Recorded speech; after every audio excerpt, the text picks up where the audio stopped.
This is a conversation with Michael True, founder of Prescient, who brings deep experience in data, AdTech, and AI.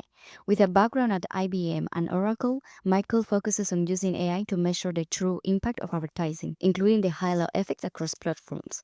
I appreciated his emphasis on ethical data use and keeping humans in the loop as AI becomes more automated. Great. Nice to meet you, Mike. Thank you very much for joining Humans on AI podcast. I appreciate your time. I've been obviously reading a little bit about you, and I found you have a very interesting background. How did you start Prescient? Before that, could you share a little bit how was the story behind and the process to get to this point to be a founder?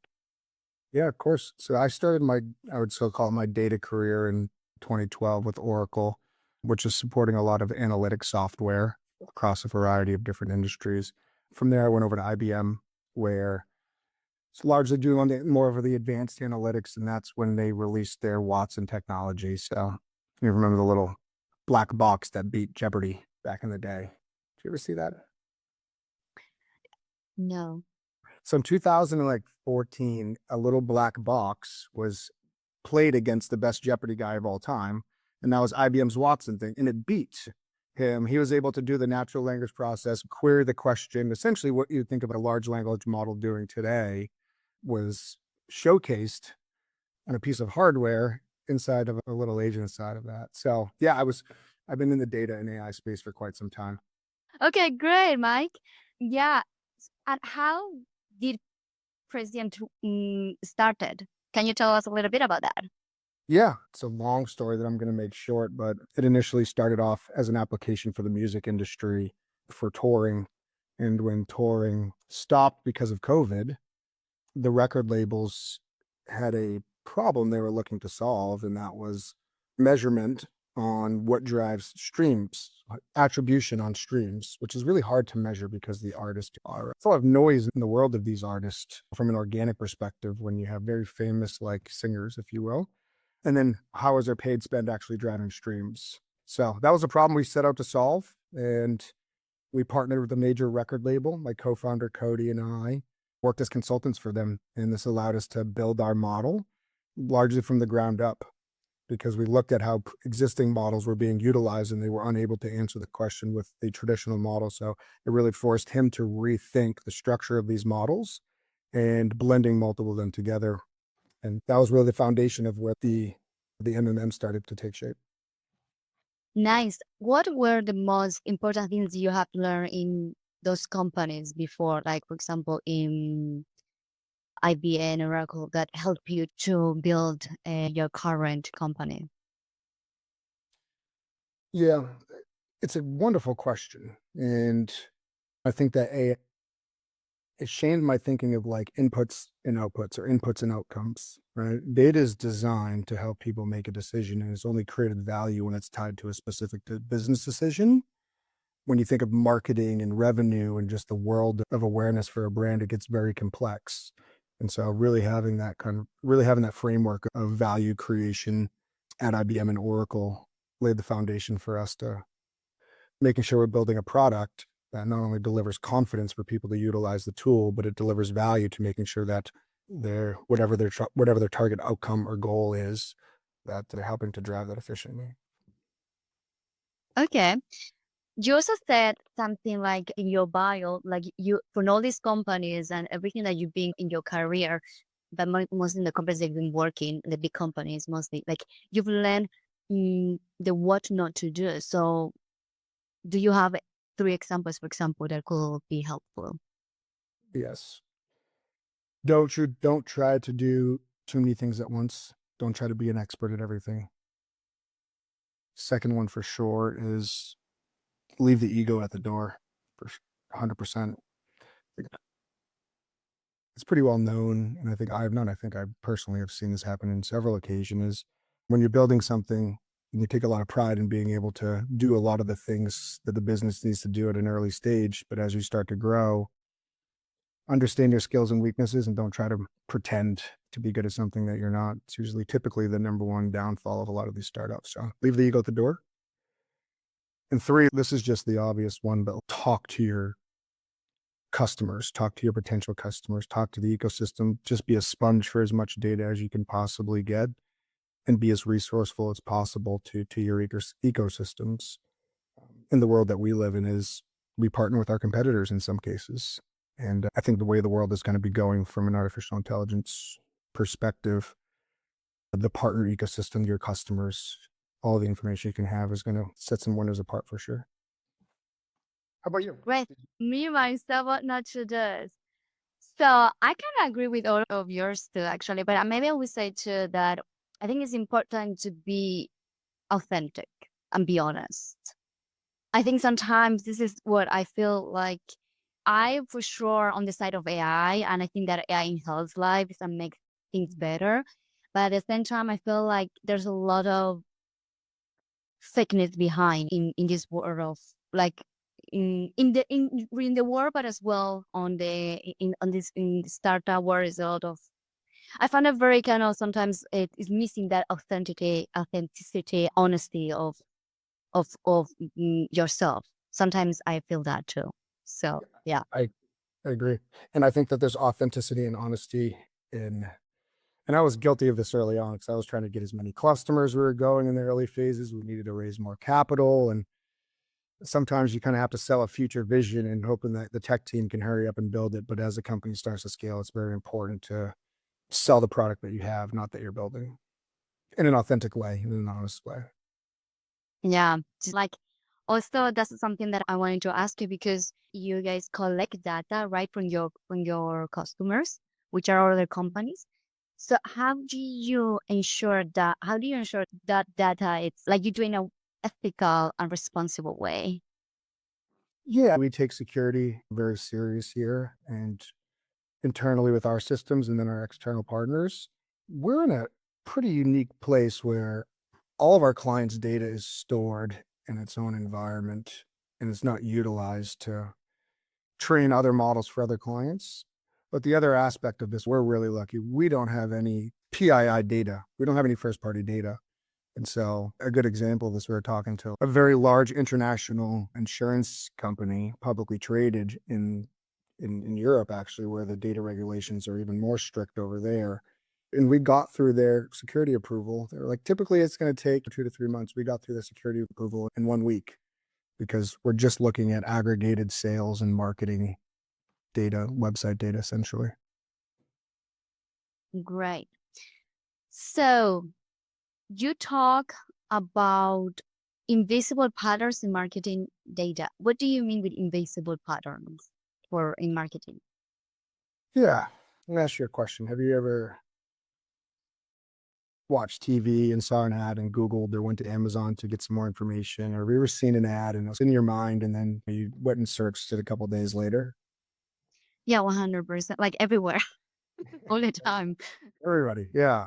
We live in a world of halo effects that have hidden data in there, right? And so, what is the delayed impact of you seeing an ad and then going to search that later? Gets the attribution all kind of clunky, and so we are able to essentially find patterns in when people are having exposure to ads, and then when they're actually converting and where they're converting. There's aspects of viral moments. We had a client, Hexclad. That's a pan company. Gordon Ramsay and Fox News put in $100 million into the business and created this big viral moment that's hidden within sort of brand, right? Because you can't really put a number on the amount of exposure that this investment led. The easy way to say that was it went viral on this, and Hexclad did a great job of organically promoting that. And our models were able to essentially quantify like this really important episodic moment and how long did that episodic moment impact the business. So think about it a world of paid spend and non-paid spend.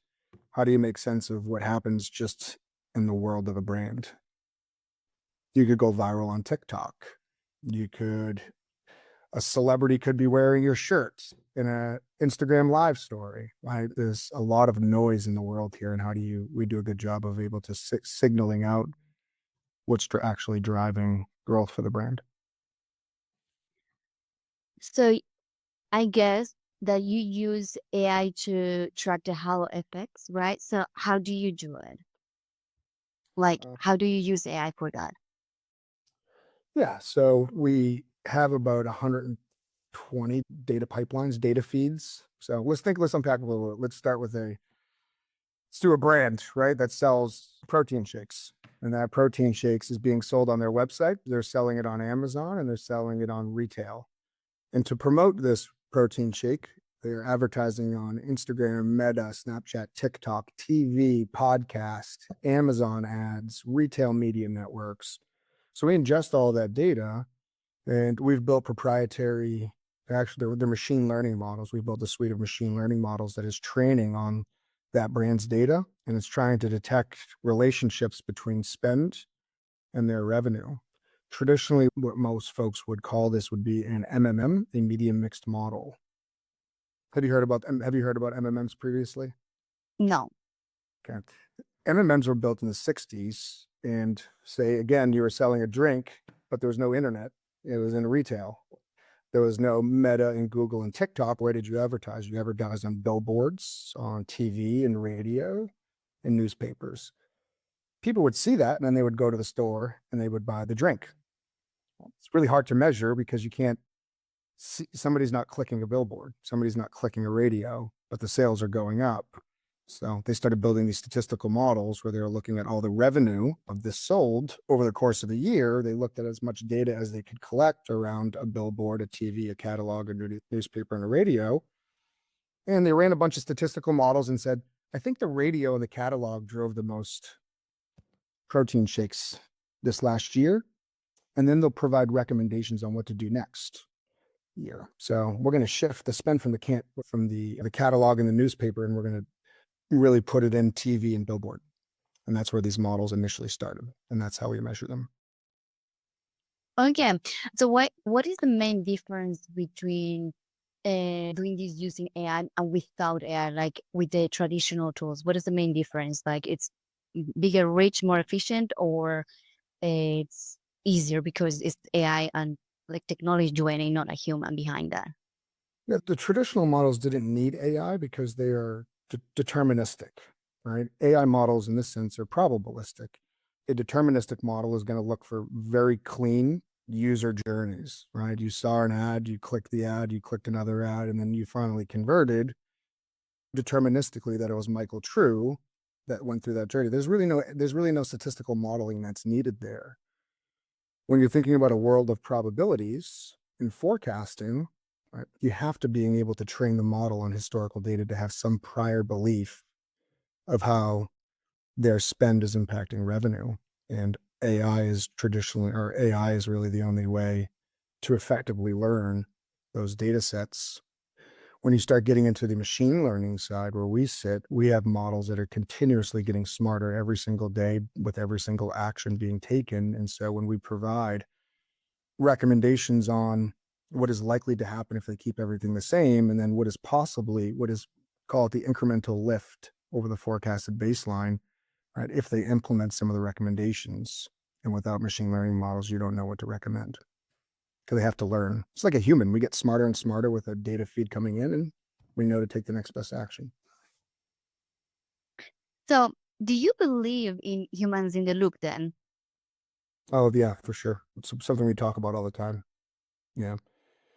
The models largely are going to produce what it's learning from the data, but the models need to reflect like actually how the humans behave. It's how they think. That is very much alive and well today. And I think the question people have asked me historically is like, how much are humans going to be in the loop when you start having agents everywhere that are performing specific tasks? Do you even need a human there? And I think in some cases, the human could be or will be or is being largely replaced right now. But in the context of our industry, and one I feel most comfortable talking about is if you have an advertising agency that's buying media on behalf of their clients, eventually, and it is happening now, like media will get automated. The buying of that will get automated. Right? But the human can provide context that these agents don't have, right? And so the human will always be in the loop, and it's part of our strategy as we move into that world in the future. I have got a question about the advertising right now because I don't know if like everything has happened. Well, obviously, not because I'm in this world in this kind of field, but there's a lot of things happening with, for example, before the way for many companies to promote or advertise their products was with influencers. But now with the AI, it seems like the influencer marketing is not. The brands are they don't have to depend on that anymore because they can use AI for that. So, what are your thoughts about that? I think that AI is not just targeting the influencers, but more discovery in general. Everybody is using ChatGPT now, right? Or some sort of LLM. And I spoke about this at CES. What if I go to where I'm in Vegas and I said, oh my, I need a blue shirt. I lost my luggage on the plane. I go to ChatGPT, says, hey, I'm in Vegas. I'm at this hotel. I need a blue shirt. Where do I go? And it's going to say, hey, here's some of the brands that we have in this location that have blue shirts.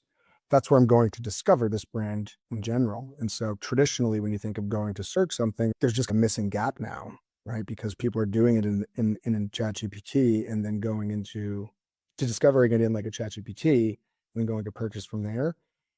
It's taking the market share for discovery from a lot of the channels, especially think of like Google search is the one that would likely be most impacted. The influencers is the interesting concept, right? We work with a lot of fashion brands, apparel brands, CPG brands, beauty, health and wellness, where there's very large influencer engagements. And that in itself is one of the more difficult channels to measure. But yeah, AI is very quickly disrupting the discoverability of brands. And then most importantly right now is how to measure that, right? We're in the earliest of phases for third parties like ourselves to measure that. And last thing I'll say is ChatGPT, obviously everybody saw announced that they're now running ads within their platform, which I think a lot of people knew was going to come. So I think over the next year, you're going to start to see more evidence and data on the impact of AI advertisement and measurement. So, what are your predictions about the future of advertising, marketing, and AI, like all combined in maybe, yeah, for now, in 5 years, I don't know, like things are changing so fast. Yeah, it's where the advertising industry is no different than any other industry that is going to be driven by agents that are creating workflows that are powering reporting, analysis, and automation. And so my personal opinion is you're going to have a suite of agents that are going to be performing certain tasks and automations, right? Think of you have a creative agent, you have an audience agent, you have a forecasting agent, you have a measurement agent, then you have a media buying agent. You buy media to drive customers, and those customers buy products. That product is tied to inventory, so you're going to have an inventory agent, and that inventory needs to be packed by financial planning and analysis. So what I'm trying to say here is within different verticals, you're going to have a suite of agents. Eventually, they're all going to start to talk to each other. They're going to learn from each other. And in my opinion, I just think there's going to be one master agent that will essentially power industries. And do you think that because we talk about how everyone is using ChatGPT for everything, actually, but in talking about advertising and marketing, do you think it's a bit dangerous for creating marketing strategies with ChatGPT? Because do you think because I don't think that ChatGPT is super can know a lot of stuff, but it's not like an expert. So what are the dangers of using ChatGPT for or another one for doing something professionally? Yeah, I think the danger of using ChatGPT to do complex workflows and automation, the danger is if you do it, it's going to fail 100% of the time, right? Not fail, it might run and it might give you an output, but I think it's important to unpack the difference between an LLM of what ChatGPT is doing versus very deep or other forms of machine learning models, right? Largely neural networks where they're designed to handle those sort of capabilities. I look at ChatGPT as more of an extended Google that is able to do very quick indexing across large sets of data and talk in a human conversation.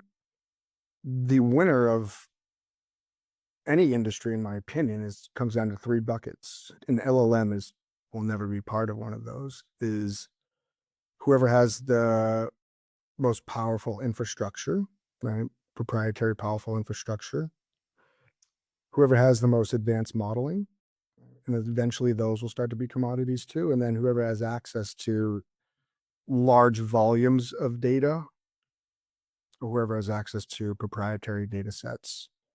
Combination of those three are going to be the ones that win and would instantly eat up any agent that was built using like a ChatGPT before they were deployed. Okay, thanks, Mike. So I've got one last question for you. You've been a founder for many times, for what I've seen on your LinkedIn, and as well an investor. So what are the skills that a person who's starting now their career that they need to build and develop to become successful investor or founder? This is just specific to me and what I look for in investments, and what have seen me and other of my friends be successful is like the only obsession that you start with as a founder is something that like it's very cliche, but everybody says it's just true. It's just, this is it. Like you generally have to believe that the most important thing is the problem that you're solving, not the ego and not the money that you would make. And from the get-go, we were just obsessed with becoming on the Mount Rushmore of ad tech, is like who solved the measurement and forecasting in the privacy first internet. This was before agents. Now it's how do you build and power the smartest agents? So believe in what you're going to do. And if you're getting signals that it's not working, don't keep beating your head against the wall, and maybe take a step back and say, I'm passionate about it, but maybe we don't have the right product, or we don't have the right strategy, so on and so forth. So that would be mine. What's yours? Curious. I would say follow your values and follow your principles, because I've talking with a lot of founders and talking and myself being a founder too. I feel like sometimes people chase the money. It's kind of chase some in the beginning, they chase more the money sometimes than what they really believe in. And as well, for sure, like sometimes you get lost in your values. What are your values? And I think that when you're not aligned for who you are or what you want to solve, when those things are not aligned and you're not aligned, it's not going to work, because you need to be aligned with everything to get there, to really believe in it. That's what I believe. I agree. Okay, Mike. Thank you so much. Thank you very much for joining Humans on AI podcast. I appreciate your time. Thank you for all your knowledge and your time. Thank you. Yes. Thanks for listening to the Humans on AI podcast. We are here to spotlight the people making AI more human, one story at a time. See you in the next episode.